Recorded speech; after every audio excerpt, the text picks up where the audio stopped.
Јас сум задоволен што таа платформа е веќе кон крајот на незината изведба и незината реализација. Општина Штип даде рок 30 дена за да биде завршена оваа платформа.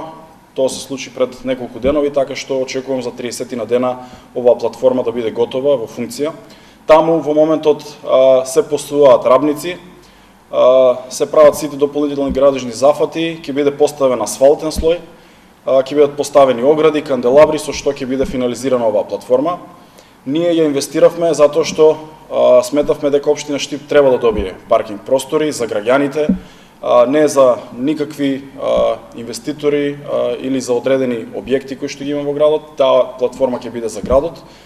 Не сме одлучиле дали таа платформа ќе ја стопанисува јавното претпријатие Стипион со наплата на паркинзи или ќе биде дадена под концесија, но како и да е, ние ја изинвестиравме, ќе ја платиме целосно кога ќе биде завршена и таа платформа може и да остане во собственост на општина Штип и да стопанисуваме ние со неа, односно јавното претпријатие Стипион. Така што немаме донесена одлука, не би сакал да прејудицирам што ќе донесеме како одлука, но што и да донесеме како одлука, таа платформа ќе биде за граѓаните, нема да биде за одреден објект или за одредена намена.